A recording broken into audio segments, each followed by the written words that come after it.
अस्सलामुअलैकुम वरहमतुल्लाहि वबरकातुहू। तो हम कहाँ बात कर रहे थे? जब मिस्र और उसके अगल बगल के इलाकों में कहत पड़ गया, लोग भूख से मरने लगे, तो हज़रत याकूब अलैहिस्सलाम वहाँ फ़िलिस्तीन में थे, वहाँ भी कहत पड़ गया। अब लोग भूख से मरने लगे तो ख़बरें फैलने लगी कि मिस्र की सरकार मुनासिब दाम में राशन दे रही है। तो कुरान कहता है, जब ये बात दुनिया में फैल गई तो याकूब अलैहिस्सलाम ने बेटों से कहा, जाओ गज़वे कसो ऊँटों की, मिस्र की हुकूमत से मुतालबा करो।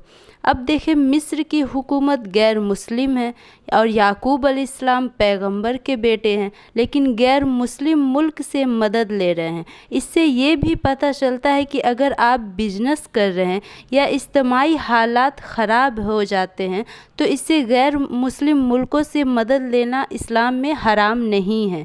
यूसुफ़ अलैहिस्सलाम के भाई आए और यूसुफ़ अलैहिस्सलाम के महल में दाखिल हुए। यूसुफ़ अलैहिस्सलाम पहचान गए अपने भाइयों को, लेकिन भाई उन्हें नहीं पहचान सके। यूसुफ़ अलैहिस्सलाम ने अपने भाइयों को राशन तैयार करके दिया।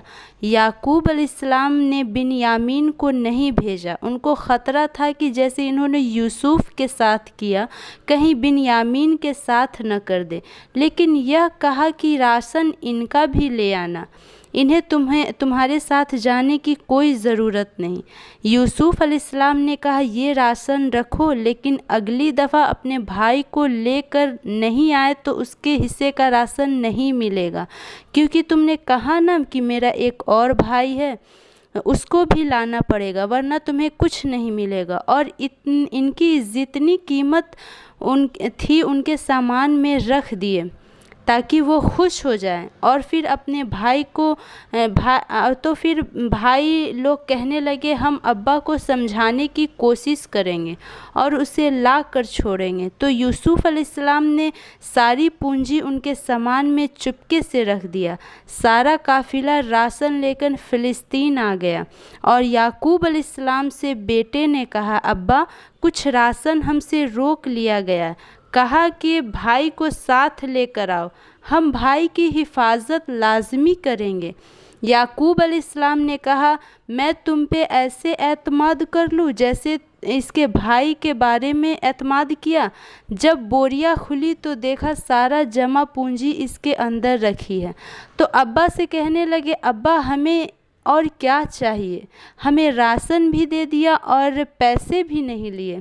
इतने नेक आदमी पर भी अगर हम यकीन न करें, लिहाजा आप भाई को हमारे साथ भेज दे। याकूब अलैहिस्सलाम ने कहा, मैं हरगिज साथ नहीं भेजूंगा जब तक तुम सब मिलकर मजबूत कस्में न उठा लो।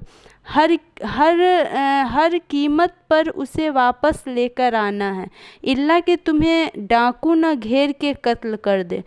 जब सब ने मजबूत कसम उठाई, याकूब अलैहिस्सलाम के हाथ पर हाथ रख कर तो याकूब अलैहिस्सलाम ने कहा, अल्लाह कारसाज है इस मामले में, और फिर काफ़िले को रवाना किया। याकूब अलैहिस्सलाम ने कहा, मिस्र में एक ही दरवाजे से दाखिल न होना, क्योंकि बेटे जवान और हुस्न वाले थे, लंबे लंबे कद के खूबसूरत थे। याकूब अलैहिस्सलाम को डर लगा कि ये एक ही रास्ते से जाएंगे और लोग देखेंगे, हसद होगा तो नज़र लगने का ख़तरा है। फिर कहा, अल्लाह अगर इरादा करेगा नुकसान पहुंचाने का तो हम उनसे मुकाबला नहीं कर सकते।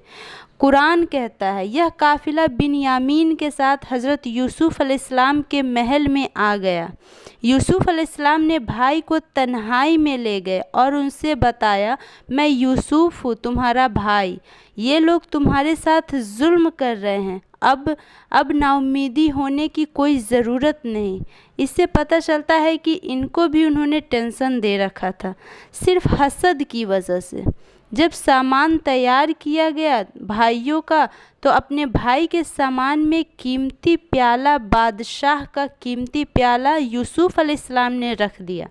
अब काफ़िला वापस जाने लगा तो एक आदमी ने कहा कि ऐ तिजारती वालों, ऐ काफ़िले वालों, तुम तो चोर हो। तब भाई लोग पीछे पलटे کہا کیا گم ہو گیا جس کے لیے تم ہمیں چور کہہ رہے ہو؟ کہنے لگے بادشاہ کا قیمتی پیالہ ڈھونڈ رہے ہیں، وہ نہیں مل رہا ہے۔ بادشاہ نے اعلان کیا ہے جو وہ پیالہ لے کر آئے گا اسے اونٹ کے برابر راشن فری میں ملے گا۔ میں نے وہ چیلنج قبول کر لیا۔ کہنے لگے اللہ کی قسم ہم زمین پر فساد پھیلانے والے نہیں ہیں، ہم چور نہیں ہیں۔ تو اس بندے نے کہا اچھا تم چور نہیں ہو؟ اگر تم جھوٹ بول رہے ہو تو اپنی سزا بتا دو کیا ہوگا؟ اس نے کہا جس کے سامان سے پیالہ نکلے اسے رکھ لو اپنے پاس، کیونکہ مصر کی حکومت کا یہ قانون تھا کہ جس کا چوری کرے گا وہ اس کا غلام بن جائے گا۔ تو انہوں نے کہہ دیا تمہارے ملک کا قانون ہے جو چوری کرتے ہیں اسے رکھ لیتے ہو تو رکھ لینا۔ تلاشی شروع کی گئی اور آخر میں بنیامین کے سامان کھولا گیا۔ جب کھولا تو اس کے اندر سے پیالہ نکال لیا تو اللہ کہتا ہے ہم نے یوسف کے ذہن میں یہ تدبیر ڈال دی کہ اس طرح سے اپنے بھائی کو روک لے۔ بھائی کیسے نالائق تھے، کہا اس نے چوری کی ہے، اس کا بھائی بھی چور تھا۔ قرآن کہتا ہے یوسف علیہ السلام نے دل میں کہا کتنے برے لوگ ہو تم۔ اب پیالہ نکل گیا تو کہنے لگے بادشاہ سلامت، اس کا ایک باپ ہے، بہت بوڑھا باپ ہے، وہ اس کا غم برداشت نہیں کر پائے گا۔ یہ سب اللہ کے حکم سے یوسف علیہ السلام نے کیا تھا، کیونکہ اللہ ان کے والد یعقوب علیہ السلام کو آزمانا چاہتے تھے۔ بھائی لوگ کہنے لگے اس کا ایک بوڑھا باپ ہے، ہم میں سے کسی ایک کو رکھ لیں۔ یوسف علیہ السلام نے کہا اللہ کی پناہ، جس کے سامان سے پیالہ نکلا ہے اس کے علاوہ کسی اور کو کیسے رکھ لے؟ ہم تو بڑے ظالم ہوں گے، پھر ظلم کوئی اور کرے سزا کوئی اور پائے۔ قرآن کہتا ہے پورا زور لگا دیا انہوں نے یوسف علیہ السلام پر کسی طریقے سے اسے چھوڑ دے، لیکن جب مایوس ہو گئے تو تنہائی میں سرگوشی کرنے لگے۔ سب بھائی آپس میں باتیں کرنے لگے۔ بڑے نے کہا تمہیں پتہ نہیں ابا نے کتنا مضبوط عہد لیا تھا ہم سے، اور اس سے پہلے ہم نے یوسف پر جو ظلم کیا، اب میں تو یہاں سے گھر واپس نہیں جاؤں گا جب تک باپ معاف کر کے آنے کی اجازت نہ دے گا۔ ہم نہیں جائیں گے جب تک اللہ فیصلہ نہ کر دے کہ مجھے موت نہ دے دے۔ بڑے نے کہا میں نہیں جاؤں گا۔ بھائیوں کو کہا جا کے کہو میرے ابا سے کہ آپ کے بیٹے نے چوری کر لی، ہمیں جو معلوم ہے اسی حساب سے بات کر سکتے ہیں، ہمیں پہلے سے نہیں معلوم کہ یہ ہو جائے گا۔ اگر معلوم ہوتا تو اسے نہیں لاتے، لے کر نہیں آتے۔ ابا سے کہو جا کے کہ بستی والوں سے پوچھ لے جہاں ہم رہے ہیں، قافلوں سے پوچھ لے جو ہمارے ساتھ آئے ہیں، ہم یقیناً سچ کہہ رہے ہیں۔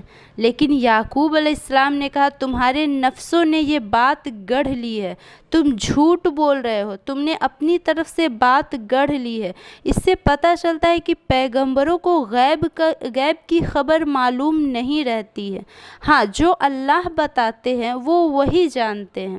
یعقوب علیہ السلام نے کہا تم نے اپنے طرف سے یہ باتیں گڑھ لی ہے، اب بھی میرے پاس صبر کرنے کے علاوہ کچھ نہیں ہے۔ قرآن کہتا ہے اللہ سے امید ہے شاید وہ مل جائے، اللہ سے امید لگاتا ہوں۔ پھر اپنے بیٹوں سے نفرت سے منہ موڑ لیا اور کہنے لگے ہائے افسوس ہے یوسف پر۔ پھر اتنا روئے کہ رو کر ان کی یہ حالت ہو گئی کہ ان کی آنکھوں کی بینائی چلی گئی، اور آپ غم سے چور ہو گئے۔ آپ کے گھر والے کہنے لگے آپ نے کب تک یوسف کو یاد کر رکھا ہوا ہے، ایسا نہ ہو کہ آپ اس کے غم میں انتقال نہ ہو جائے۔ کہنے لگے میں اپنا غم اللہ کے سامنے پیش کرتا ہوں، اور اللہ کے بارے میں کہتے ہیں کہ وہ جانتا ہے جو وہ جانتا ہے وہ تم نہیں جانتے، اب اس کے آگے کا واقعہ ہم نیکسٹ پارٹ میں لائیں گے۔ اللہ حافظ۔